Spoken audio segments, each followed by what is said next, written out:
प्रिय मित्रों, कई लोग एक सवाल किया करते हैं कि आखिर प्रार्थना की क्या ज़रूरत है।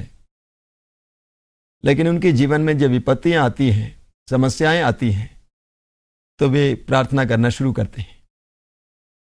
प्रभु यीशु मसीह ने मार्कुस के सुसमाचार के अध्याय 14 उसके वाक्य 38 में इस प्रकार कहा है, जागते रहो और प्रार्थना करते रहो ताकि तुम परीक्षा में ना पड़ जाओ, क्योंकि आत्मा तो तत्पर है किंतु शरीर दुर्बल है। प्रभु यीशु मसीह कहते हैं मनुष्य को आत्मा में जागते रहने के लिए प्रार्थना की जरूरत है।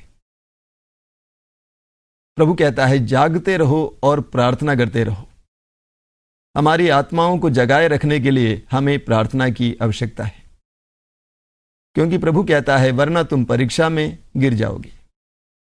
इस प्रवचन की रिकॉर्डिंग से कुछ घंटे पहले 2 बहन और एक भाई आश्रम में आए हैं और वे 3 दिन की प्रार्थना के लिए आए हैं।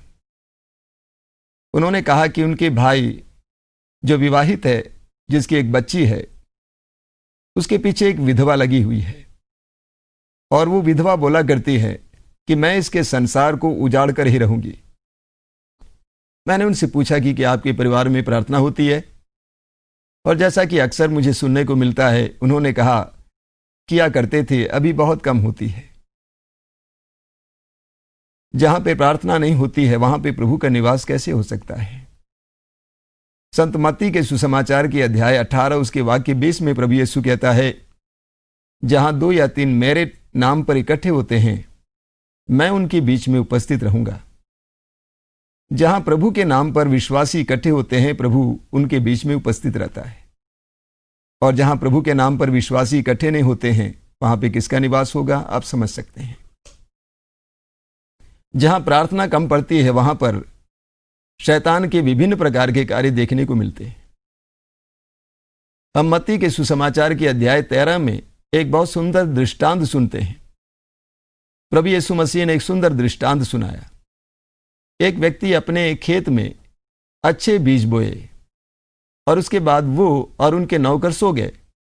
जब वे सो रहे थे, उनके दुश्मन ने आकर उसी खेत में जंगली बीज बो दिए। जब बीज अंकुरित हुए और पौधे बने और उस पर बालें लगी, तब उनको इस बात का पता चला कि ये बीज, ये पौधे जंगली पौधे हैं। हमारे जीवन में भी कुछ ऐसा ही होता है। मैंने देखा है कि कई लोगों के जीवन में, कई परिवारों के जीवन में जब जंगली बीज बोए जाते हैं, किसी को दिखाई नहीं देता है, लेकिन उस पर बालें लगते हैं, तब लोगों को पता चलता है कि ये वास्तव में अच्छे पौधे नहीं हैं। प्रभु यीशु ने कहा कि जागते रहो और प्रार्थना करते रहो। जब प्रभु यीशु संकट में थे, मरण संकट में थे, जब प्रभु यीशु दुख झेल रहे थे, प्रभु यीशु ने यह बात गेत्सेमनी बाग में उस समय कही जब प्रभु यीशु को प्राण पीड़ा हो रही थी। उनके दुख भोग से पहले अपने शिष्यों के साथ गेत्सेमनी बाग में वे प्रार्थना करने के लिए गए। उन्होंने अपने प्रिय 3 शिष्यों को अपने करीब रखा और कहा कि जागते रहो और प्रार्थना करते रहो। सुसमाचार में बताता है कि प्रभु यीशु कुछ दूरी में जाकर अकेले में मुंह के बल गिरकर प्रार्थना करने लगे और प्रभु यीशु के शरीर से खून का पसीना निकल रहा था। सुसमाचार में हम पढ़ते हैं, लूकस के सुसमाचार के अध्याय 22 उसके वाक्य 44 में, कि जब प्रभु यीशु को प्राण पीड़ा हो रही थी, उस समय प्रभु ने और दृढ़ता के साथ प्रार्थना की। जब हमारे जीवन में समस्याएं विकट होती हैं, हमें और दृढ़ और गंभीर प्रार्थना की आवश्यकता होती है। और इसका फलस्वरूप हम देखते हैं कि जब प्रभु यीशु को, ईश्वर को, पिता को हां कहना पड़ता है, प्रभु ने कहा, हे पिता, मेरी इच्छा नहीं तेरी इच्छा पूरी हो। प्रभु यीशु ने अपनी आंखों के सामने अपनी मृत्यु को देखा। इसके फलस्वरूप हम देखते हैं कि प्रभु यीशु अपनी इच्छा के बदले ईश्वर की इच्छा को, पिता की इच्छा को स्वीकार करते हैं। प्रभु ने कहा, हे पिता, मेरी इच्छा नहीं तेरी इच्छा पूरी हो। लेकिन ठीक इसके विपरीत हम देखते हैं कि प्रभु यीशु के शिष्य जो प्रभु के करीब बैठे थे, जिनसे प्रभु ने आग्रह किया कि तुम जागकर प्रार्थना करो, वे सोए हुए थे। और जिसका नतीजा यह हुआ, जब प्रभु यीशु पकड़े गए, वे सभी प्रभु को छोड़कर भाग गए। जबकि पेतरुस ने कहा था कि ये सभी आपको छोड़ सकते हैं लेकिन मैं आपको नहीं छोड़ूंगा।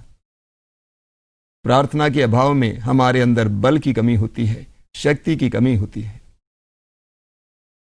एफेसियों के पत्र के अध्याय 6 उसके वाक्य 12 में संत पौलुस हमसे कहता है कि हमें निरे मनुष्यों से नहीं बल्कि अंधकार में संसार के अधिपतियों, अधिकारियों, अधिशासियों और आकाश के दुष्ट आत्माओं से लड़ना पड़ रहा है। मेरे प्रिय भाई और बहनों, अक्सर हम अपने जीवन में लोगों से घृणा करते हैं, सोचते हैं कि लोग हमारे विरुद्ध हैं, लोग हमारे ऊपर कई प्रकार के अपराध करते हैं, लेकिन सत्य यह है कि लोग अच्छे हैं। अक्सर लोग शिकायत करते हैं कि फलाने व्यक्ति ने मेरे साथ ऐसा किया, वो इतना बुरा है। मैं उनसे कहता हूं नहीं, वो अच्छा है, लेकिन उसके अंदर जो शक्ति कार्य कर रही है वो अच्छी नहीं है। संत पौलुस कहता है कि ये जीवन एक संग्राम है, ये एक युद्ध है, ये एक जंग है और हमें अंधकार की शक्तियों से लड़ना पड़ता है, विभिन्न प्रकार की आत्माओं से लड़ना पड़ता है। चारों ओर से विभिन्न प्रकार की आत्माएं हमें घेर रखी हैं, परेशान करती हैं। अभी थोड़ी देर पहले मैंने आपसे कहा उस भाई के बारे में जिसके पीछे एक विधवा, एक नारी पड़ी हुई है, लगी हुई है। क्या कारण है? क्योंकि उसके अंदर अंधकार की शक्ति से लड़ने की शक्ति नहीं थी। अक्सर हम लोग इसलिए हार जाते हैं, इसलिए इस जंग में परेशान होते हैं। कारण यह है कि हमारे अंदर बल की कमी है। संत पौलुस उसी अध्याय के अध्याय 6 वाक्य 10 में कहते हैं, इसलिए प्रभु यीशु मसीह से संयुक्त होकर हम ईश्वर का बल प्राप्त करें। प्रार्थना के द्वारा हमें ईश्वर का बल प्राप्त होता है ताकि हम इस जंग में जीत जाएं।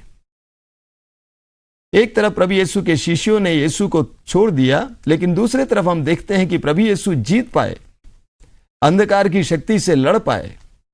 हमारे जीवन में कई प्रकार की शक्तियां, कई प्रकार की आत्माएं कार्य कर रही हैं। लालच की आत्मा, निराशा की आत्मा, उदासी की आत्मा, घृणा की आत्मा, विद्वेष की आत्मा, ईर्ष्या की आत्मा, कई प्रकार की ऐसी आत्माएं हमारे ऊपर हमला करती रहती हैं। विभिन्न लोगों के द्वारा हमारे अंदर प्रवेश करने के लिए प्रयास करती रहती हैं और हमें इन सारी आत्माओं से लड़ना पड़ता है। और इस लड़ाई में हमें सामर्थ्य और शक्ति की जरूरत होती है। अगर हमारे पास शस्त्र नहीं है, हम दुश्मन से लड़ नहीं पाएंगे। और अक्सर अधिकतर लोग इसलिए अपने जीवन में हार जाते हैं, निराश हो जाते हैं, क्योंकि वे आत्मिक रूप से सशक्त नहीं हैं, शक्तिशाली नहीं हैं। हम प्रभु यीशु के जीवन को देखें। मत्ती के सुसमाचार के अध्याय 4 और अन्यत्र भी हम पढ़ते हैं कि शैतान ने प्रभु यीशु की परीक्षा लेने का प्रयास किया। सुसमाचार में हम पढ़ते हैं, शैतान ने, जब प्रभु यीशु ने 40 दिन और 40 रात उपवास किए, प्रार्थना किए, उसके बाद शैतान ने यीशु की परीक्षा लेने की कोशिश की। 40 दिन के उपवास के बाद प्रभु यीशु को भूख लगी।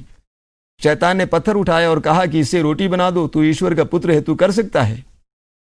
प्रभु यीशु ने कहा, लिखा है, मनुष्य केवल रोटी से ही नहीं जीता है, बल्कि परमेश्वर के मुख से निकलने वाले हर एक वचन से जीता है। उसके बाद सुसमाचार में हम पढ़ते हैं कि शैतान प्रभु यीशु को यरूशलेम मंदिर के ऊंचे शिखर पर ले गया और शैतान ने कहा कि नीचे कूदो, क्योंकि लिखा हुआ है कि तुम्हारे दूत तुम्हें बचा लेंगे। प्रभु यीशु ने कहा, लिखा है, ईश्वर की परीक्षा मत लो। उसके बाद शैतान ले जाता है प्रभु यीशु को एक ऊंचे पहाड़ के चोटी पर और समस्त वैभव को दिखाता है, सारे संसार को दिखाता है और कहता है कि ये सारा वैभव मेरा है और मैं तुम्हें दे दूंगा, मेरी आराधना करो। प्रभु ने कहा कि ईश्वर को छोड़कर और किसी की आराधना नहीं होनी चाहिए। तो प्रभु यीशु को 3 बार विभिन्न प्रकार की परीक्षा में गिराने के लिए शैतान ने प्रयास किया। ये तीनों परीक्षाएं वास्तव में मेरे प्रिय भाई और बहनों, आज के संसार में आधुनिक इंसान के लिए इंसान की परीक्षाएं। सबसे पहली परीक्षा क्या है? रोटी के सहारे ही जीने का प्रयास।